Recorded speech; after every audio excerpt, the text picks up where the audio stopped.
to introduce our presenter today. Melanie is an aquatic biologist for the Department of Oceans and Fisheries. She's been working as an aquatic biologist for 15 years and studies to help conserve lakes, streams, and wetlands in the Great Lakes region. You can find Melanie out on a field, in a boat, in a canoe, collecting data, but more often than not, she's at her desk being a detective and trying to solve aquatic science mysteries with the data that she's collected. So without further ado, I'm going to stop my presentation and I'm going to hand it over to Melanie. All right, thank you, Tasha. So I'm an aquatic science biologist. We're going to talk about a few things today. We're going to talk a little bit about me and how I became a scientist. We're going to talk about Great Lakes tall ship sailing. We're going to learn about some invasive species and then talk a little bit about some of the research that's happening on the Great Lakes. So first of all, I'd like you to take a moment and imagine what a scientist looks like to you. So if you were to close your eyes and imagine what a scientist looks like and take 2 minutes to draw what a scientist looks like, you can go ahead and do that now. I'm not talking like an artist's drawing, but just like a quick sketch of what you think a scientist looks like.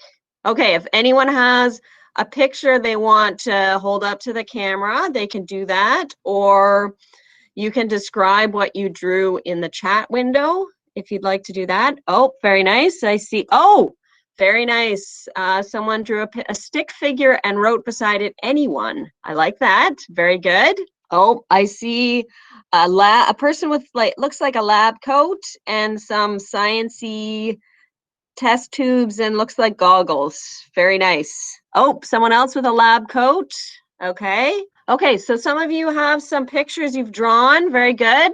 So we're just going to kind of hold that in the back of our mind. That's kind of, I saw a bunch of you kind of had what I think of the stereotypical scientist, like wearing the lab coat, working with some chemicals, making some explosions, possibly has crazy hair and goggles. So that's often kind of the idea in our head of what a scientist looks like, and we're going to just keep that kind of in the back of our mind as we move along. Okay, here are some pictures of me of when I was a kid. I was the kind of kid that loved the nature, the outdoors, loved going canoeing with my brother, liked fishing. I was even a tree hugger and proud of it. I was the kid that had, like in my room, I had this collection of all these weird things that I found when I was outside, like birds' nests and feathers and cool rocks and bones that I found, lots of weird, wonderful things. And so I knew even as a kid that I love nature and I love science. Then when I was a teenager, I found out about sailing on tall ships. So I started out sailing. I started as a summer camp. So I just went for 1 week and sailed. I forget which. I think I sailed in Lake Huron for a week and absolutely loved it. And then the way that tall ship program works, you can work in the winter on the boats and then you get to sail for free in the summer. So I got to sail for 5 summers. I sailed all 5 Great Lakes and met some really awesome people, went on some really amazing adventures, and I'm still friends with the people that I sailed with now. A long time ago, more than 20 years, I've been friends with those people. So really amazing experience. So if you get the opportunity to try it, I would highly recommend it. So as a sailor, we got to sail all over the Great Lakes. Starting in Toronto, we would make our way through Lake Ontario, through the Welland Canal into Lake Erie, through Lake Erie, into Lake Huron, and then into the Lake Superior and Lake Michigan. I figure you guys probably know what the names of the Great Lakes are. So Lake Michigan is the only one that is completely in the United States. So all the other Great Lakes, the Canada-US border kind of goes through the middle of the lake, but the Canada-US border kind of cuts through Lake Huron into Lake Superior. So all of Lake Michigan is in the United States. So it's unlikely that lots of Canadians have been to Lake Michigan, just because it's not in Canada. You can't access it from Canada. So after sailing, I decided that I wanted to join my love of science and my love for the Great Lakes. And I went to university and took biology at University of Waterloo. And then when I was done at Waterloo, I decided I wanted to do a master's degree in aquatic ecology, or aquatic sciences. So I did research on the wetlands of the Great Lakes. So a wetland, if you're not familiar, is kind of that transition zone between the open water of a lake and the shoreline. So often you'll see in these pictures, there's lots of vegetation, lots of plants, and it's a very diverse habitat, and lots of fish live in wetlands because it provides a lot of protection for the fish, especially young fish as they're growing. So sometimes we call this nursery habitat, because fish will lay their eggs there, and the young fish will grow up in the protection of the plants. And doing research, we would look at the plant community that's there. We'd look at the water quality. So is the water clean? Is it dirty? We'd also look at the fish found there. So in the top right-hand picture, I'm sitting in the canoe, and there's it's a net beside me. It's called a fyke net. So basically it's a series of hoops that the fish swim through, and then they kind of get trapped at the end. And we would pull the net out, empty the fish into a big bucket, identify all the fish, and then let them all go. So we'd identify them, weigh them, and measure them, and then we would let them go. And then we'd look at that data and see what it tells us about the community and the habitat that's at that location. We know that boats can get from one lake to the other. As I was saying, as a sailor, we would go from Lake Ontario into Lake Erie, into Lake Huron, up into Lake Superior, or into Lake Michigan. But it looks like there's a lot of land here. Does anyone know how you get from Lake Ontario to Lake Erie? Maybe through a river? Yeah, so there's the Niagara River, and along the Niagara River, there's it's one of the 7 wonders of the world. It's does anyone know what it is along the Niagara River? You might have been there on vacation, taken some pictures there, got a corny souvenir possibly. Yeah, Niagara Falls. So some of you might have been there and seen that natural wonder. That natural wonder is a natural barrier for fish passage from one lake to the other. Obviously, that waterfall is too big for a fish to jump. Little waterfalls, fish can jump them, but something big like that, they can't. And obviously, a boat can't go up the waterfall. So we have made something to get us from one lake to the other. Does anyone know what this is? So instead of a river, it's a canal, and this is called the Welland Canal. So basically, it's a canal with some locks in it, and a lock is a way to get boats upstream or downstream. And basically, the boat drives into the lock, and then they close these gates or these big doors, and then they can either raise or lower the water level, and that allows a boat to either go up or down. So in the picture on the right-hand side, it almost looks like steps. So the boat would go in at the bottom level, they would close the gate, they'd raise the water up, and then it would make it to the next one, and then make it all the way up. If you're interested, you can look online. There's lots of videos of ships going through locks, and you can even drive, if you want a fun vacation, you can drive to the Welland Canal and you can have a look at there's an observation point and you can see the ships going through the canal. So boats can get from one lake to the other, which is pretty cool.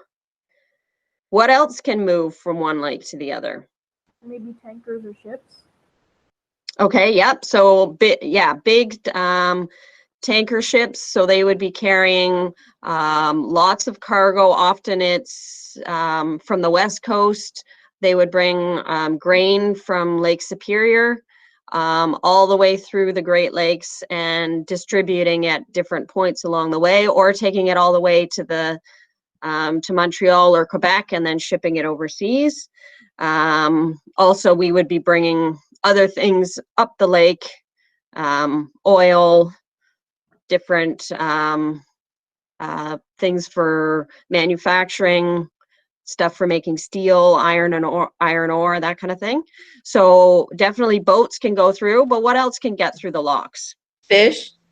Fish, right. So we're going to talk a little bit about that. So a fish can get through, and sometimes we get species from other locations. Does anyone know what an invasive species is? Species that's from a different location. And what happens when they get to the new location? Good, yeah, so they come in and they invade. This is why they're called invasive species, and they start to take over, right? So there's a bunch of different invasive species in the Great Lakes. This one's called the round goby. This came from Europe. There's the sea lamprey. This came from not too far away. It came from the St. Lawrence River and the Atlantic coast, but when the locks were made in the St. Lawrence River, it allowed the sea lamprey to get into Lake Ontario, and then from Lake Ontario get to the other lakes. This little clam or mussel is called the zebra mussel. So you might have heard of that. We'll talk a little bit more about that. This is called the rusty crayfish, and it's looks kind of like a lobster, but very small. It's maybe maximum 4 inches long, so pretty small. But it's the native species of crayfish have been outcompeted by this rusty crayfish in some locations. And then there's a bunch of different species of plants that are not native. This is called Eurasian milfoil, and it's a wetland plant species, and if it gets into a location, it can just grow out of control and kind of choke up the water with so much plant material. So we're going to talk a little bit about the sea lamprey. So this looks kind of scary. It is if you were trying to make a horror movie or something, that would be a great image to start with. This sea lamprey is a type of fish, and it will attach onto the side of other fish and latch on and kind of make a wound in the side of the fish and feed off of the other fish. And eventually it'll make that larger fish weaker, and eventually that large fish will die and the sea lamprey will move on to find another fish. So the sea lamprey, the government now has a program with the US government to control its population. So they go into streams where the sea lamprey will lay its eggs, and they either catch the adults or they put something in the water that will kill the sea lamprey eggs. So this is an effort to control the population so that it doesn't get out of hand. So are you guys familiar with a food web? You ever heard of a food web before? Yes. Yeah. Okay, so if you imagine a sea lamprey comes along, and there's lots of sea lamprey, and they kill off the top predator in the food web or in the food chain, what's going to happen to the next level in the food chain, do you think? There's now no predators left to eat it. What's going to happen to these yellow perch? You're right. So the population will increase of the yellow perch. So now you've got lots and lots of yellow perch. What's going to happen to these guys, the common shiners? I think Their population will decrease. Right, yeah, you'll get fewer of those guys. Then what happens to these tiny little, these are called missid shrimp, so they're almost microscopic. What would happen to them? Yeah, so now you have lots of these little missid shrimp. So by an invasive species coming in and impacting the top predator, it impacts the whole food chain all the way down. So that's why the Canadian and US government spend so much money trying to control the sea lamprey population, because they want to maintain a healthy ecosystem. So there are still sea lamprey in the lakes. We'll never get rid of all of them, but right now they're at a level that still allows other species to find enough food and survive. So zebra mussels is they're another invasive species. So they came in ballast water from Europe. So if you imagine a big tanker ship coming from across the ocean, they have their cargo holds that would be holding whatever cargo they have. And then they also have tanks that are called ballast tanks, and they fill those up with water when they leave wherever they started their journey. And depending on what the cargo is and where it's situated on the boat, they would fill up different tanks to make sure that the boat stays level and can manage the waves and going through the ocean properly. So they fill up those tanks, and then when they get to their destination and they unload their cargo, what they would do is they would empty out their tanks. And so if they filled up the tanks in Europe in fresh water, and they happen to suck in water that has eggs or larvae of some species, and then they come across the ocean and they empty out the tank, then they can release an invasive species into our lake. So that's what happened with the zebra mussels. That's how they got here. And the zebra mussels are really great at attaching onto hard surfaces. So if you're at a rocky shoreline, you'll see them attached onto the hard rocks. They will also attach onto any hard surface that we put into the water. So this is a piece of scientific monitoring equipment that was put in, and now it's encrusted with the zebra mussels. They also water treatment plants or industry that uses water pipes to collect water for cooling their equipment. They also have to be careful because the zebra mussels will clog up the pipes. So, and even slow moving species like this crayfish or a lobster or something, it's going to get zebra mussels stuck onto it. So you might have seen them at the beach. If any of you been to the beach or one of the Great Lakes beaches, when the shells are when they wash up on the beach, often they're kind of a whitish color. And I was at the Lake Ontario at the beach on the weekend, and there were just mounds of these dead shells that were from the zebra mussels. Has anyone seen zebra mussels before? No. No? Okay. Sometimes if you're swimming, the shells are pretty sharp, and sometimes you get if you're not wearing shoes or something in the water, sometimes you get cuts on the bottom of your feet. So they're in all 5 Great Lakes now, and currently there isn't a control method for them, but there are some fish species and ducks that will eat them. So the population is kind of plateaued. It's not where the zebra mussels aren't increasing. They've kind of reached a level that they'll probably stay at now. So another invasive species in the Great Lakes are goldfish, which is kind of hard to imagine. Would any of you have thought of a goldfish being an invasive species? Nope. Nope. No. I thought it was just a pet. No. Exactly. So usually people have goldfish, you know, in a little tank at home, and they're, you know, a few inches, 2 or 3 inches across, and you think, oh, that's pretty cute.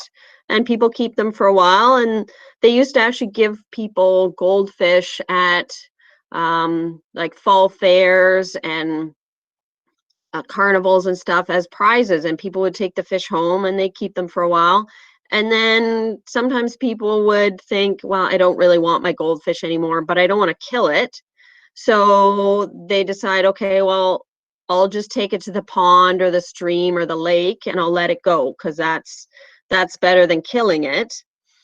And then they let it go, and now you have a species that's not supposed to be there in this new habitat. So goldfish can grow quite big. You can see by the size of the people holding the fish, see their hand size. You know, those fish are like 8 to 10 inches long. They get to be quite big. And actually in Hamilton Harbor, goldfish are now the second most abundant fish species in Hamilton Harbor, which is kind of hard to believe. If you look at the fish on the right-hand side, it's all bright orange. The one on the left-hand side is it's got kind of a greenish color. And this is an adaptation that the fish are developing to living in our, in the wild, because they know if they're bright orange, they're easier to be spotted by other fish and eaten. So over time, as the species start to reproduce in the wild, they start to get more of a natural kind of a darker color so that they can better camouflage in our habitats. So if you do get given a goldfish, or you buy a goldfish and you decide you don't want it anymore, what do you think you can do with your goldfish instead of releasing it to the lake? You could see if a family member wants it now. Okay, great. Yeah, you can see if someone else wants it. Any other ideas? So often pet stores will be happy to take your goldfish back for free, because if you give it to them for free, then they can sell it to someone else. So if you don't want it, take it back to the store, and most stores will take them back. So we're going to talk a little bit about the newest threat to the Great Lakes. It's called Asian carp. It's actually 3 species of fish, and they were originally released, they were introduced into North America into fish farm ponds in the southern US along the Mississippi River. Because the ponds were growing a lot of algae in the ponds, they wanted something that would eat the algae. So they introduced these fish, and they're great at eating algae. The only problem was when the Mississippi floods, these fish got from the ponds into the Mississippi, and then from the Mississippi into other rivers. So we're going to watch a quick little video. The audio is not working, so I'm just going to explain things as we go, okay?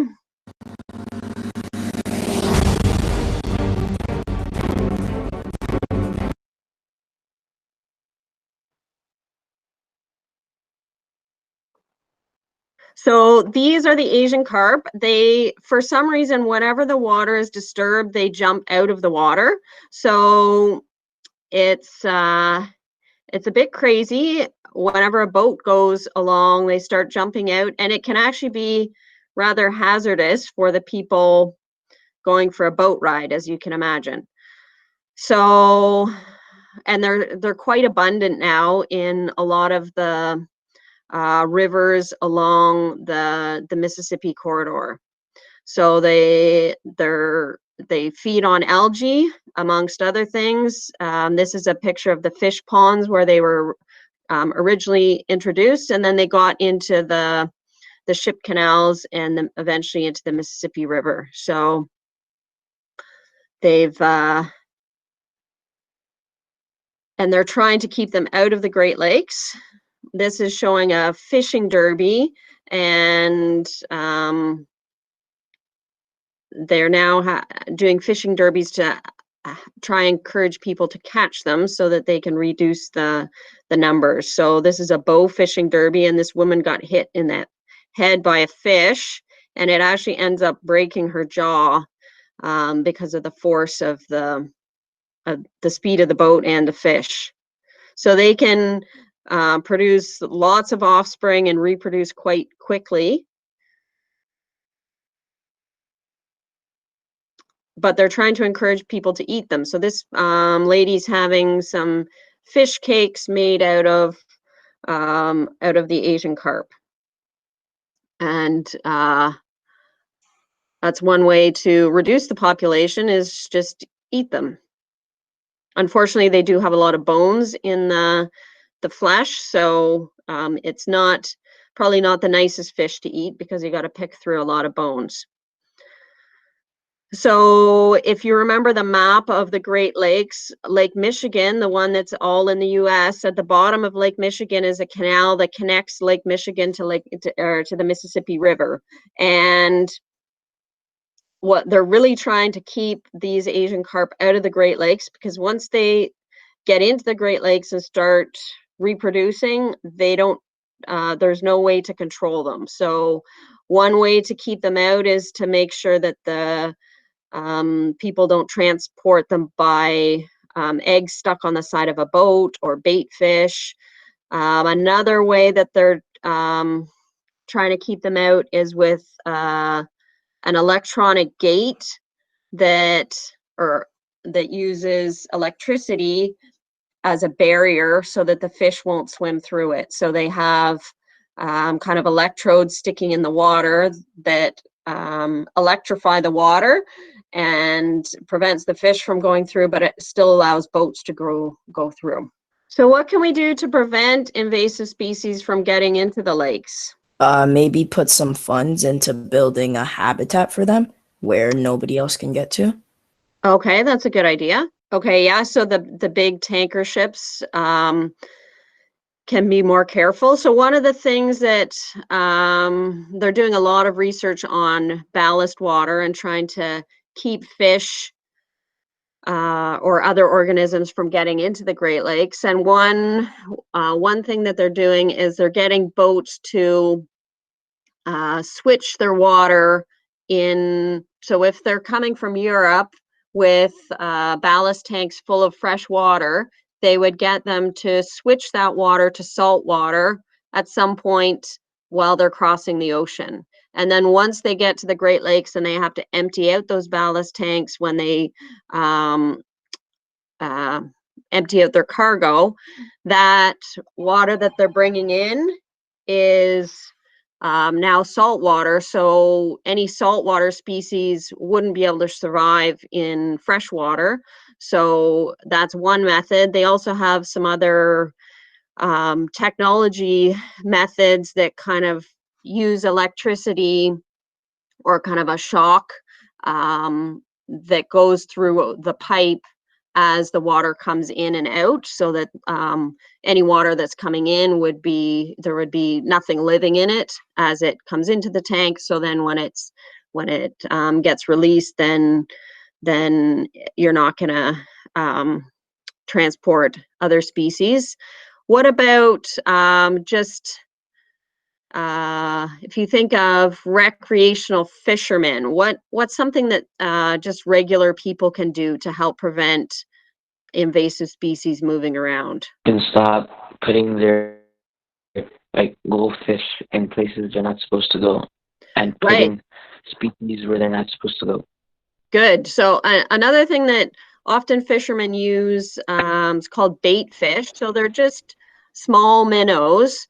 And, you might go, if you're going fishing in Lake Huron, there might be a bait shop near where you launch your boat, and you can buy some fish and use them in that lake.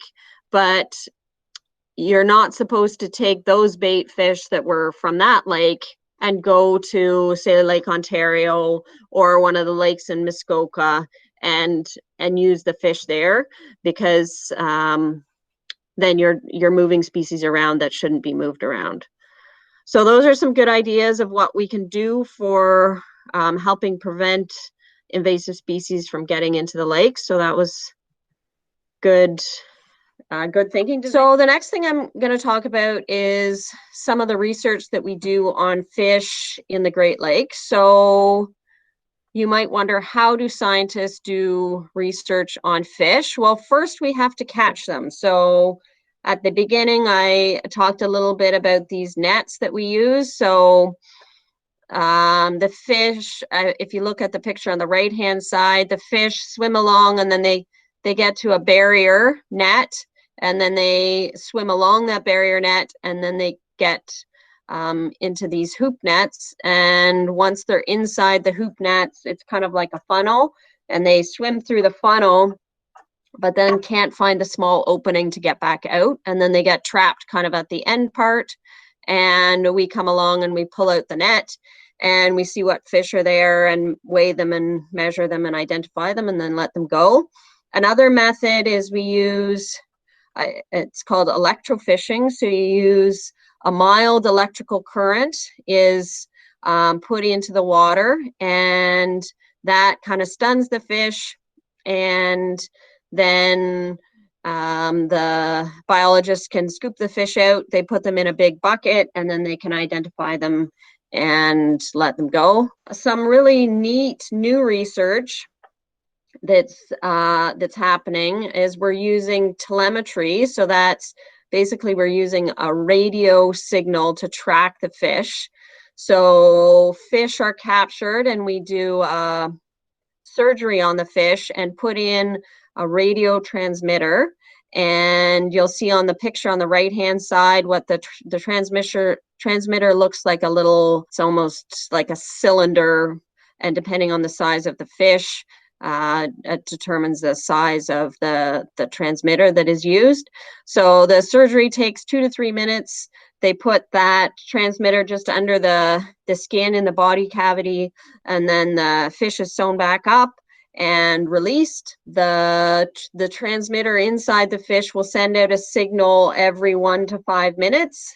And then in the water, we have receivers that look like this thing on the right-hand side, and that records any fish that swims past it.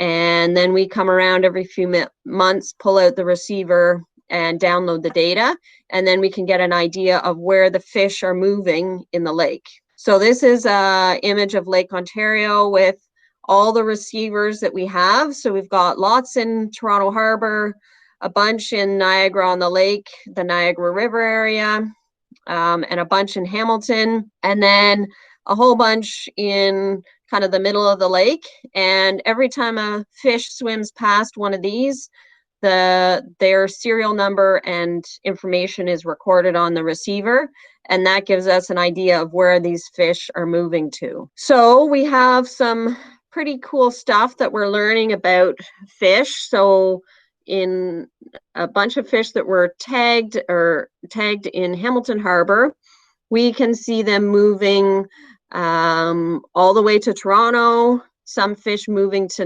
the Niagara River, and we're finding stuff about fish that we never knew before, because previously all we had were either the nets or electrofishing, and that gives you an idea of where a fish is at one given point of time, but not where it was 2 weeks ago or where it's going to be next week. One fish in particular, the longnose gar, I was analyzing the data for this fish species, and we had tagged about 12 fish in Hamilton Harbor. One of the fish decided to go on an adventure. It left Toronto Harbor. It took 2.5 days to swim it left Hamilton, took 2.5 days to get to Toronto, had a 3-day holiday in Toronto, took a 4-hour tour through the slips in Toronto Harbor, and then it took 2 days to get back. And this is a species that we, as scientists, we thought they only hung out in wetlands. We thought they just liked areas where there was lots of vegetation, and because that's where we we only ever found them, because we would catch them either in the fyke nets or electrofishing, and we'd only ever catch them in wetlands. So we just thought they just hung out there all the time. But now we're finding that they do make these long journeys. Maybe this fish was looking for better habitat in Toronto, looked all around but didn't find it, so then it went back to its habitat in Hamilton Harbor. We saw a similar thing with Longnose gar going to Niagara-on-the-Lake, to the Niagara River area, and coming back.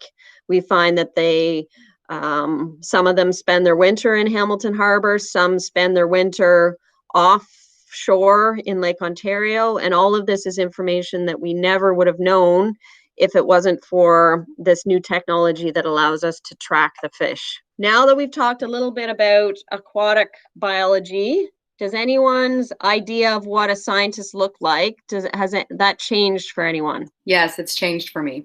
Yeah, okay, so not all scientists wear lab coats?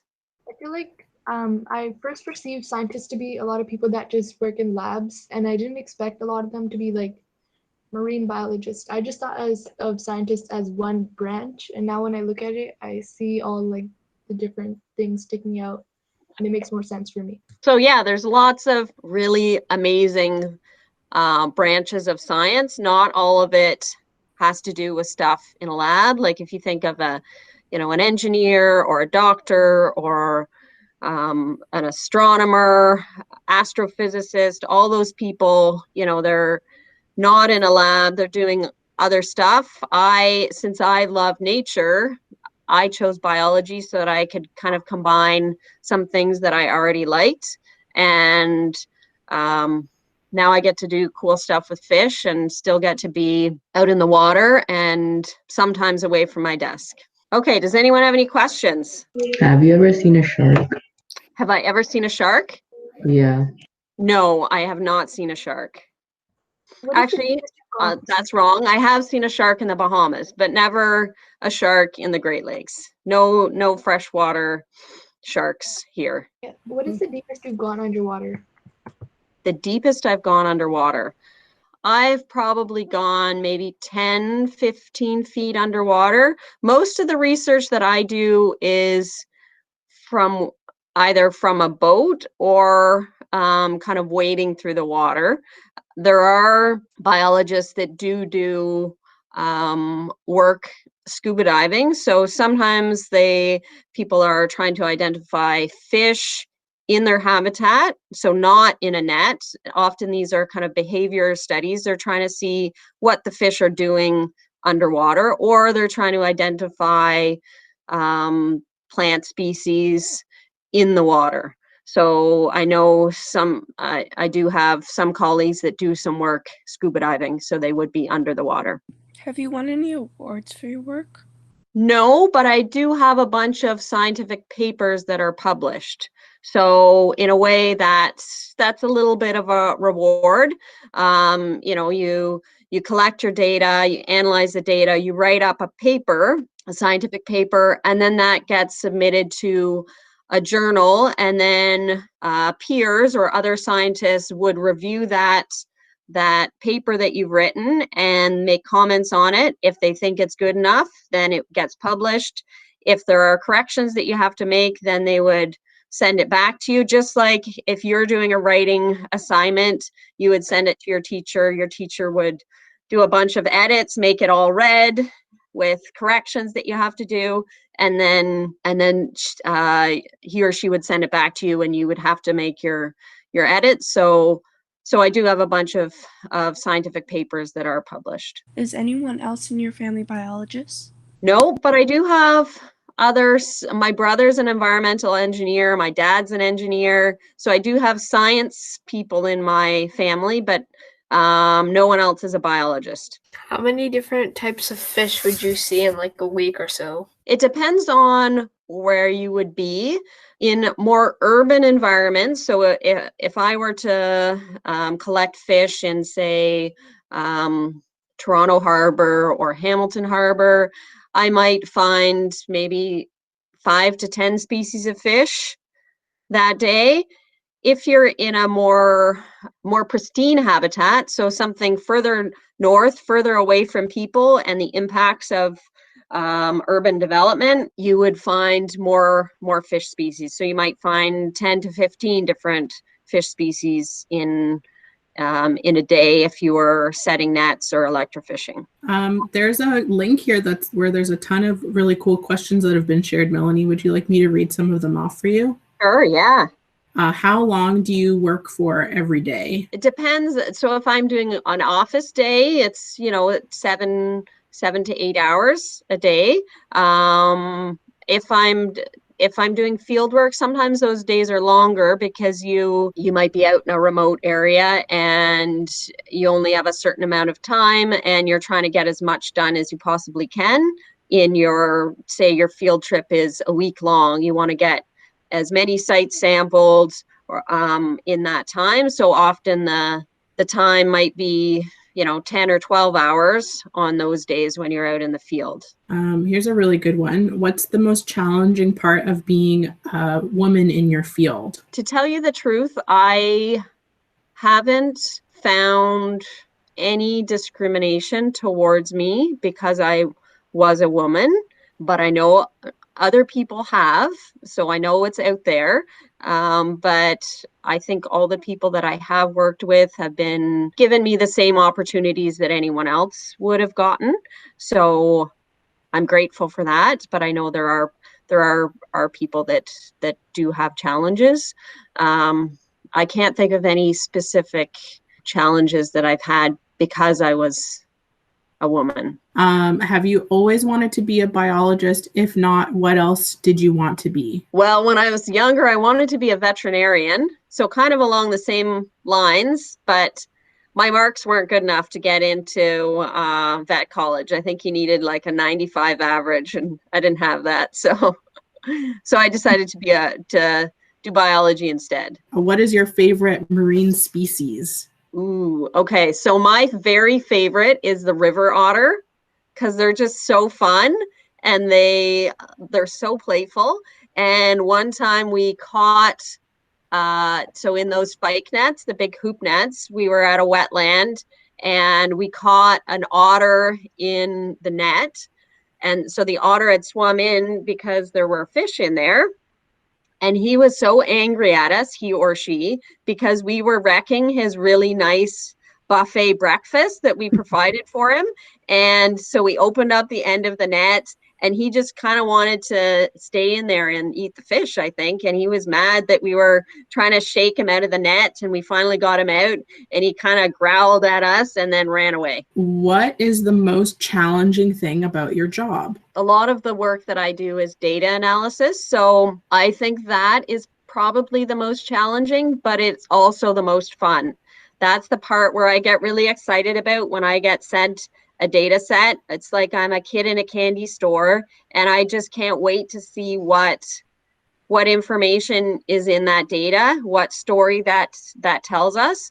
And I'm currently learning how to do some computer coding in order to analyze the data. So there's some, you might have heard the word modeling, not like wearing fancy clothes, but like modeling data where you take a large data set and you try and get that data set to predict what's going to happen in a different scenario. So one of the projects I'm doing is we're trying to predict where plants are going to grow in the water based on depth and a bunch of other factors. So we have a huge data set with lots of numbers, hundreds of thousands of data points, and we're trying to predict with new data whether or not that that new location, if there's going to be plants in certain depths or different scenarios.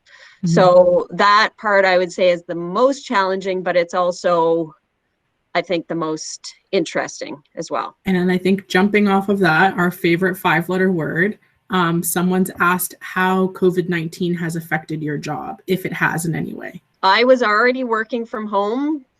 So for me, it wasn't like for the data analysis part, but our people that do mostly field work, This summer, a lot of our field work had to be kind of cut down. So they focused on kind of the really important projects that were already started, but we didn't start anything new, and we had to be really careful about, because people are working on small boats, so you know it's hard to social distance. You can't step 6 feet away if you're on a boat, because you would just be in the water. So they kind of had to be careful about what projects they picked in order to be able to still maintain all the safety measures. Somebody asks here in the Q&A section, does your job include traveling outside of the country? And then after this question, AB has his hand raised, and you can go after this question's answered. Okay. No, my job is, most of the work I do is in freshwater sciences. So most of it is Great Lakes. So sometimes we have to travel for conferences and that kind of thing, but most of the time it's fairly close to home. But our fieldwork people are, you know, they sometimes do fieldwork in the Arctic. They're doing fieldwork in all of the Great Lakes, so they do a bit more traveling. I have a question then, while we wait for AB to gather their thoughts. Have fishermen ever caught one of your fish that have been implanted with a transmitter? So I think they do get caught. Like, you know, if someone's going fishing, it is possible that they are caught. They do have an ID number on them and a phone number to call. So if you catch a fish and you take it home and you eat it and you cut it open and it's got this tag in it, you might be kind of freaked out and wonder, what is it okay to eat or whatever? But you can call the number on the tag, and they'll tell you a little bit about it and get the tag back from you, because they probably want the tag back. And all of our equipment has like a phone number, a contact phone number. So we do get some of the receivers that are out in the lake. Sometimes they break away from their mooring and they wash ashore. And so sometimes we get calls that so-and-so has found this receiver and that we can come pick it up or whatever. So has there ever been a time where you faced some discrimination because of your gender or something, but you had to push through and go through with like a project that you really wanted to do? There's been times where I've, you know, had to, you know, try and push my ideas through because I thought they were the right ideas. And sometimes those ideas were rejected because maybe other ideas were better. But I never found out why they were rejected. And I don't know if it was because I was a woman or not. I don't think so. But that's kind of just the process of, you know, working with other people and having other people have ideas as well. It's not always, you know, you might have a good idea, but the way science works, the best idea goes forward. So it's not, and you don't take it personally, you go with whatever the best idea was. So that's kind of, it's quite a collaborative way to do work, as you know, the end goal is to have the best project. It's not always to, you know, that it was your idea, because at some point your idea will be part of the project, but maybe it wasn't your idea wasn't the first idea. So someone in the chat has asked, what is the rarest fish that you have seen? An endangered species in Ontario called the red-side dace. So I used to work for one of the conservation authorities, and it's not a common species. It's only found in a few streams in Ontario. So at one point I did get to see one, and so that's probably the most rare species. It's quite a small, it's like a little minnow that has a red stripe along the side. Did you have any inspiration or idol during your path to becoming an aquatic biologist? When I was a kid, do you guys know who David Suzuki is? Yeah. Okay. Yeah. So when I was a kid, he wrote this series of books, and Like there was a book on plants and a book on I forget, one on bugs, I think, and I remember reading them, and they had kind of experiments that you could do, and I thought that that was the coolest thing. So I think he's probably my idol. Oh, here's one. How do fish breathe underwater, and why can't they breathe on land? You know how we have our lungs? So the fish have gills. It's a similar kind of structure. It's kind of like little flaps that have a lot of surface area, so a lot of kind of wrinkles and bumps, and that allows oxygen from the water to transport into their bloodstream, just like we breathe in air that has oxygen in it, and the oxygen molecules come up against the tissue of our lungs, and the oxygen molecules then go into our bloodstream. Same thing happens to a fish. They're pulling the oxygen from the water instead. The reason a fish can't breathe in the air is similar to why we can't breathe underwater. It's just our tissues have adapted to breathing air, and their tissues are adapted to getting oxygen from the water. What's the biggest sea animal that you've seen personally? I think I have seen whales while sailing on a tall ship in the St. Lawrence River. So like where the St. Lawrence River meets the Atlantic Ocean in the Gulf of St. Lawrence there. I've seen whales there while sailing on a tall ship, which was really, really pretty cool. And then I think the last question that I'll pull from here is, what's your favorite thing about your job? I think my favorite thing is the data analysis. So kind of getting to be a detective and figuring out what story is told with the data that I have. And so when I was a kid, I was pretty good at math, kind of had like an 80s average. I wasn't a genius at math. And I remember when I was in university, I took a statistics course, and statistics is kind of a branch of mathematics that allows you to kind of make conclusions from a large data set. So if you take your class data and you might be talking about the mean or the median or the mode, all of those are kind of statistical calculations that you would make. So in university, I remember taking stats and thinking, this is the most boring thing in the world. I absolutely hate stats. Who would ever want to do this? This is just awful. And now it's my favorite thing to do. And it's all because of what the statistics is used for, and the stories that it tells from the data. So just because you might hate something now doesn't mean that you're going to hate it forever. So don't give up. Like if you're kind of an average math person, or you have something that you think is maybe not your favorite, don't give up on it yet. Give it a while. Give it a try.